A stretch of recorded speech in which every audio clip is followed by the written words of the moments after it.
probably in terms of ability, 2-minute drill to run an offense, as good as anybody, including Brady. Great arm, silly arm talent, excellent leader. But the Rams are going to make some more guarantees to him to get him into camp, to ensure that he was going to be there. With him scheduled to make $31 million this season, that is well below the going rate for quarterbacks like Trevor Lawrence, who just signed a deal that averages 55. Howdy, welcome on in, Los Angeles Rams fans, Rams faithful. Happy to have you guys in for another episode. Got an exciting video for you guys today. I have 3 topics that I want to bring up to each and every one of you.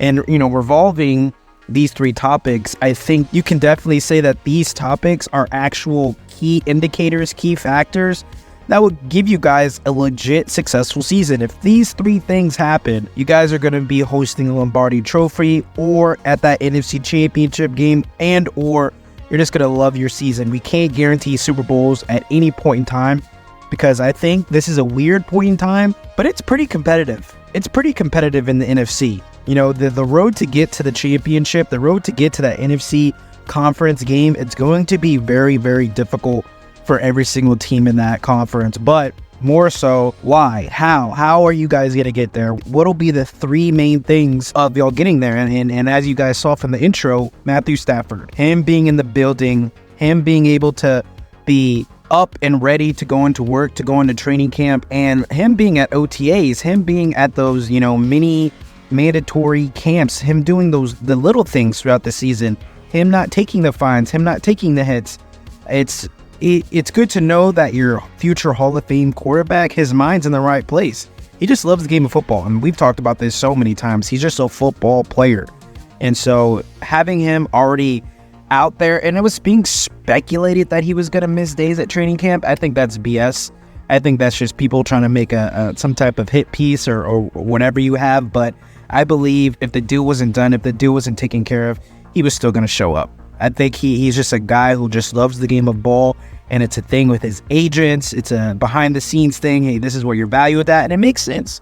He's making $31 million this year, right, before they did the restructuring. And the amount of quarterbacks that you see that are making more money than him, it's just not okay. It's not okay. It's not all right. And Trevor Lawrence to make 55 and then Matthew Stafford to make 31, you totally see how the Rams are going to be in front of this, and they're going to take care of it, because if Matthew Stafford does not show up for anything, if he holds out, the season's done before it even gets started. And so it's very encouraging to see Sean McVay, Les, really get things together and finalize. And now, I believe Matthew Stafford was always pretty not really worried about it, not really pressuring himself about the whole situation, but even more so now that they made things right with the money, now he can just really be in all ball mode.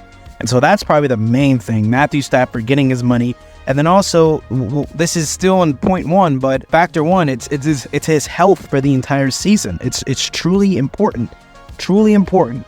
Now, I don't have offensive line be super good as one of my points.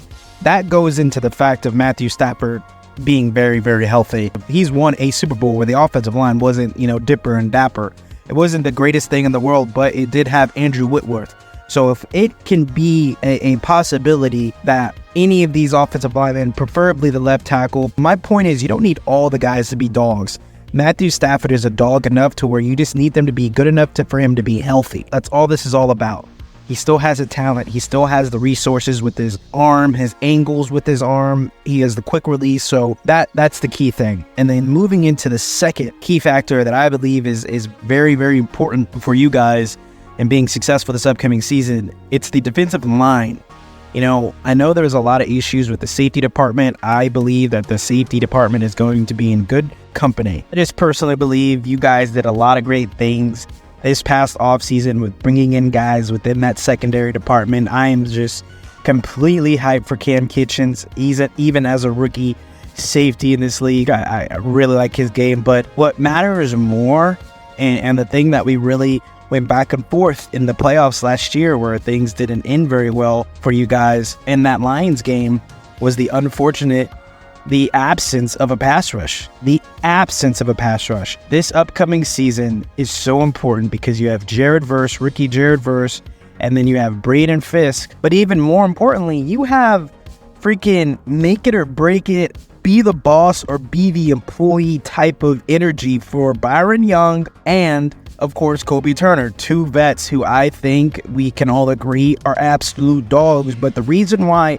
their maturation is so important in this second topic, this second key factor, key indicator that you guys need in order to be incredibly successful in 2024, it's because with Kobe Turner and Byron Young, that's only going to better and more effectively bring along Braden Fisk and Jared Verse.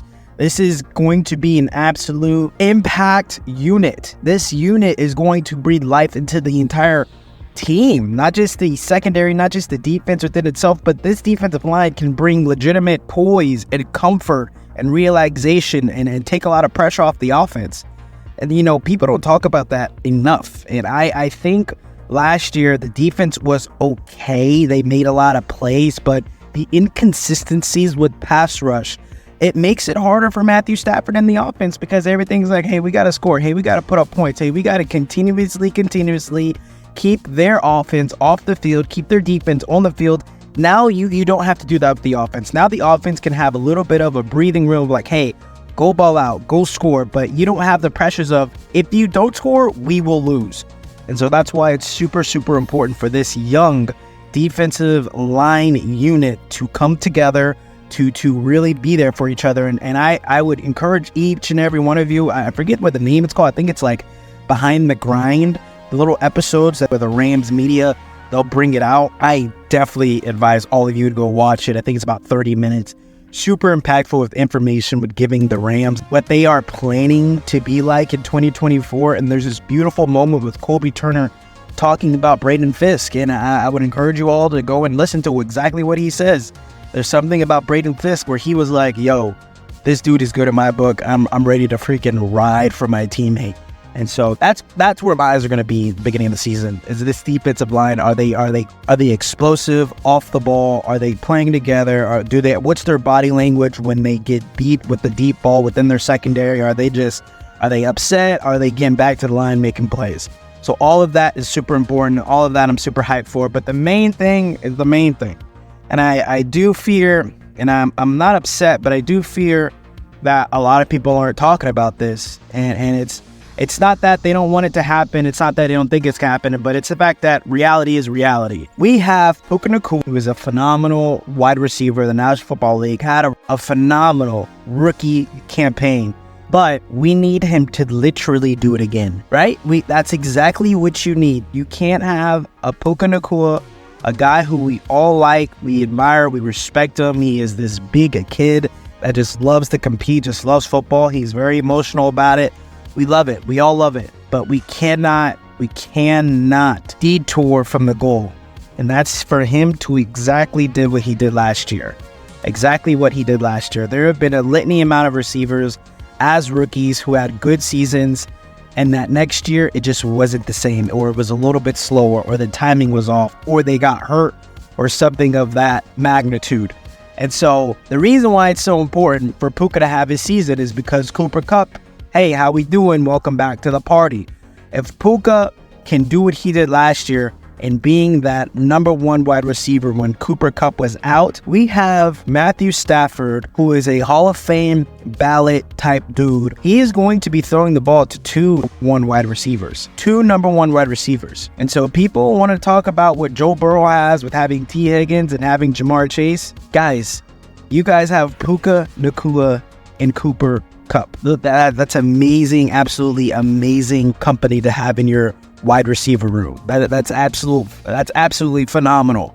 But what we need is the impact to still be there. How am I wrong? So Matthew Stafford, the first point, Matthew Stafford being at training camp, being in good spirits, and being healthy, right? I already see him as a top 5 dude, top 5 quarterback. You've all heard this. You've all heard the videos of me saying this. I put it out there into the universe. And then secondly, this young defensive line that we're talking about, if they can really turn things around to bring in a legitimate, consistent pass rush not just from the outsides with Byron Young and Jared Verse, but if they can get that interior pressure that they used to consistently have with Aaron Donald, with Kobe Turner and Braden Fisk, if they can do that so early, gosh, get the ball back to the offense, things are going to bode very, very well for this team. And then lastly, Cooper Kupp, the reason why I'm not putting on him, I know he's going to show up for the occasion. That kid is all robot. He's not really a human. I've seen a few episodes of his podcast, and I just think that guy just constantly just wants to play football. It's just in his head. Even when he's trying to have a normal conversation with his wife, he just wants to play football. I think that's just where he's at. Not to say anything negative towards Puka. That's not what this is. It's just like, it's just been 1 year, right? And so now we have to see when defense is key on him, with now corners and safeties and linebackers and other defensive positions, now they respect Puka on a way greater frequency. What's going to happen? What's going to happen? How are things going to shake up? How are they going to play him? How are things going to be coordinated against this wide receivers unit? And of course, we have Demarcus Robinson. I think if he just does what he did last year, making the amazing, phenomenal spark plays, things are going to be great. And so I need to know if I burst any bubbles, or if anybody's upset with my list, top 3 main things. And I want to know if you guys are going to add anything to it. Add anything to it if you have to. Guys, the season's on its way. Week by week, we're going to be talking about the Rams. This is probably going to be one of our lock teams. We're making lock teams where each week we're going to be talking about them. I think I'm going to do it for the Rams because I love this team. I love talking to it because it's great conversation within the comments with you guys. It's different with the Rams. Let me know what y'all think. Like, comment, and subscribe.